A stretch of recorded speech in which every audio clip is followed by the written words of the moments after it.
to call it right now. Call of Duty on the next Nintendo console is going to be bad. Hello, humans, and welcome back to another edition of the Retro Rumble, your one-stop shop for wrestling retrospectives. My name is Blake Spivey, and today, let's get into my review in progress of WWE 2K23. Now, before we get into my review of 2K23, I wanted to delve a little bit into my own personal history with WWE games. First things first, I have owned every WWE mainline release since SmackDown vs. Raw 2007. There is no telling how many hours I've put into this franchise as a whole, but I'm pretty sure it's somewhere in the thousands. I usually put at least 100 hours into each WWE game, and most of that is just me doing random matches, finding fun spots to do, or playing online with my friends. Choosing my all-time favorite WWE video game is hard because I've played so many, I love them all, and I have fond memories with most of them. But I'd be remiss if I didn't say I owe a debt of gratitude to WWE 2K16. Long story short, WWE 2K16 started my streaming career. All the way back in 2015, my first stream ever was a custom WWE 2K16 match card, which eventually led to me creating my own promotion in Universe mode and streaming it, WWE East vs. West. There's even some old footage of that on the channel now.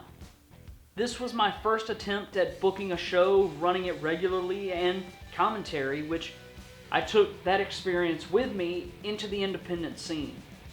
Without WWE 2K16, I probably wouldn't even be talking to you on this video. Now, there are a lot of specific parts of these games that I really enjoy, namely the Royal Rumble match, playing that as often as I can, there's new roster additions, and of course, there's the Showcase mode, which I love every year, or at least try to, but we'll get there. Each year, the WWE series does what a lot of other sports franchises in games don't do. They update the game. I mean, come on, even the other big 2K sports franchise, NBA 2K, is the same game with a roster change for all intents and purposes. Shoot, it's not even just 2K. Look at FIFA on the Switch. You don't see WWE games getting a Legacy Edition, do you? It's not even sports games. I'm going to call it right now. Call of Duty on the next Nintendo console is going to be bad. Alright, enough hating on Call of Duty. Let's get into my review in progress of WWE 2K23. 2K23 is, in most ways, very similar to 2K22. Now, last year's game was such an improvement over the abysmal launch that was 2K20 that this year there wasn't a whole lot to add on. But the team at Visual Concepts added a ton of stuff, for better and for worse. I'll get into the minutia in a second, but just know that in short, I'm giving this game the same rating I would have given 2K22 because they got the same things wrong this year that they did last year. Let's start off by getting the negative stuff out of the way. First, my faction. I don't think it's a necessary addition to the game. I didn't think so last year, and I definitely don't think so now. I understand that kind of a mode has its audience, but it's not for me. The thing that irks me with this year's My Faction is very similar to last year, is that the easiest way to earn packs in My Faction, for those of you who don't know what My Faction is, it's basically our equivalent of Madden or FIFA in their Ultimate Team mode. You're getting these blind bag packs and opening them to get cards of different rarities, trying to build your ultimate team to try and take down other towers and leaderboards and things like that. Now, what annoys me with that kind of a model is that this is a $70 game, and you're telling us to spend dollar after dollar of real money to get random cards. And the worst thing about My Faction is that the cards are to have in-game attires of these characters, and we can't take them out of My Faction. You're asking us to spend all of this money, and we can't even do what we want with it. That is bad. The second major flaw 2K23 has is not adding detail where it needs to go, instead adding detail to the stuff that doesn't matter. Mainly, 2K Showcase mode. Now, in previous years, 2K Showcase Mode has been one of my favorite parts of the game, and still is, sort of.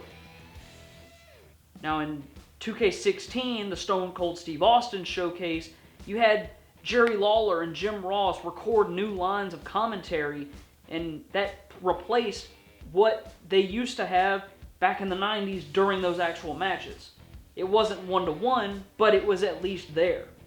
In 2K20, with the Four Horsewomen Showcase, they added Renee Young to the commentary booth for each match, and she wasn't even there for most of those matches. And 2K22 replaced all of that with bad, generic music. And 2K23 does the same thing.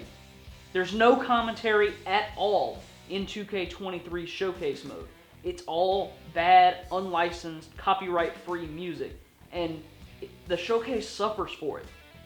The other detail that 2K22 got seriously wrong is that the Rey Mysterio Showcase didn't really have the names it needed to make the Showcase Mode good.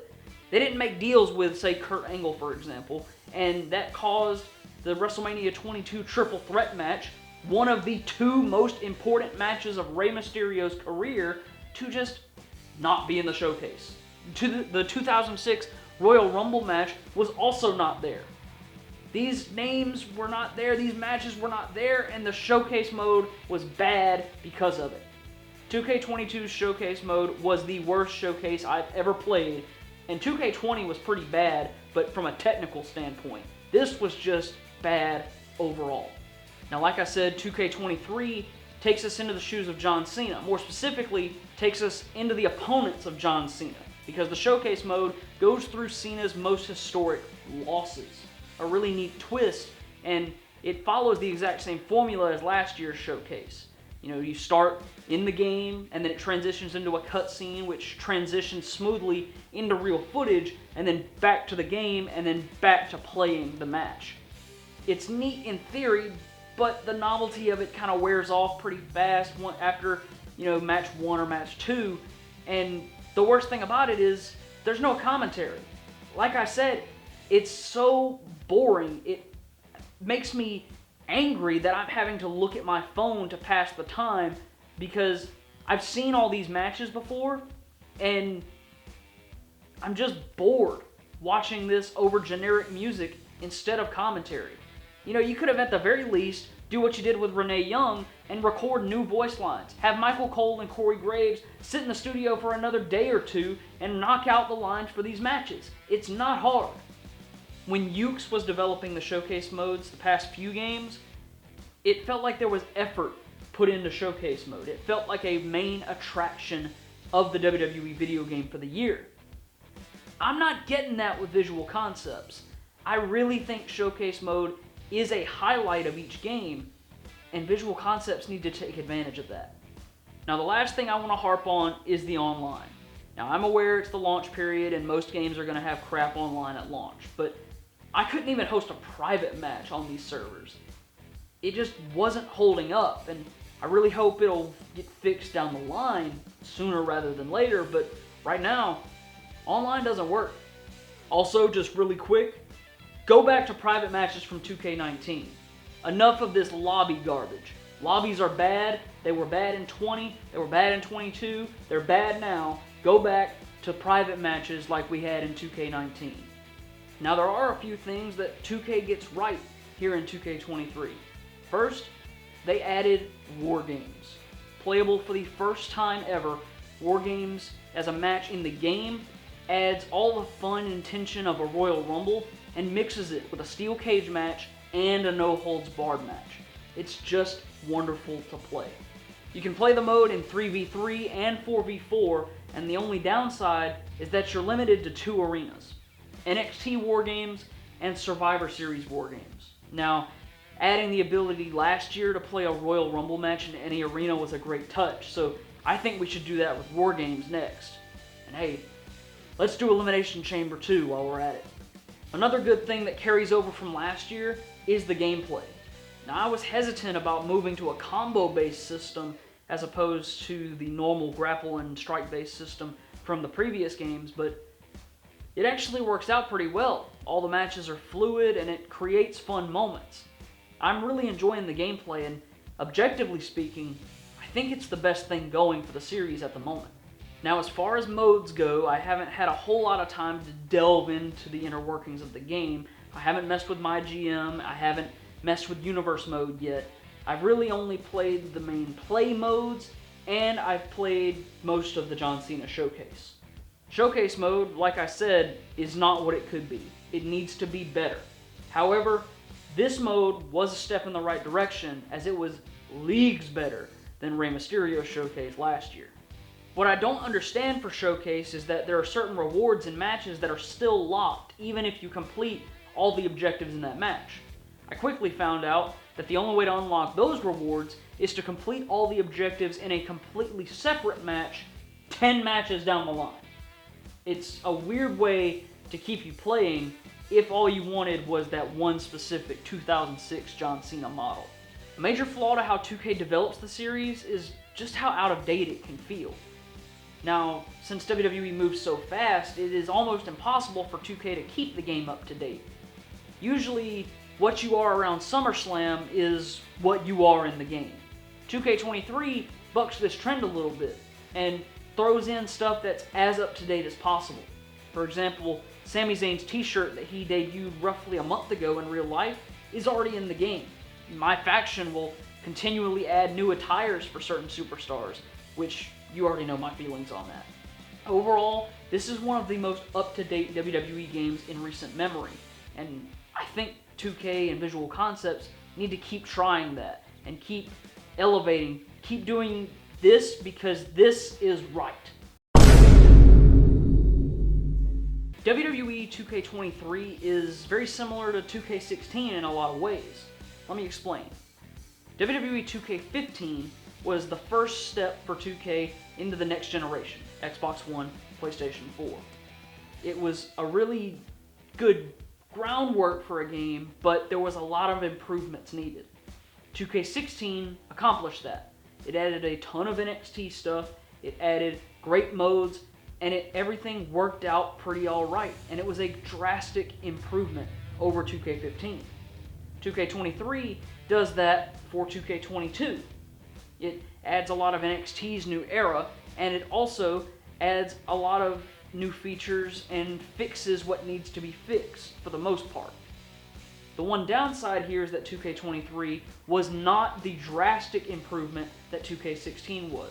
2K22 was so good overall that 2K23 didn't need to do a whole lot, and it would still be around the same level. My overall in-progress grade for WWE 2K23 is an 8 out of 10. Like I said, not a drastic improvement over 2K22, and so I'm going to give it the same grade I would have given 2K22. That's an 8 out of 10. Do you disagree with my score? What would you give WWE 2K23 on my 10-point review scale? Do you want to see more streams and WWE 2K23 content on this channel? Leave a comment down below and let me know. Guys, we're now more than halfway through Season 1 of the Retro Rumble, and honestly, I've had a blast doing this for you guys. If you guys want to see more content out of this channel, be sure to share my videos on Instagram, YouTube, Facebook, Twitter, everything under the sun, and I'll keep going for you guys. Be sure to like this video, subscribe to the channel, and hit that notification bell so you'll know when my videos post. Until then, happy gaming.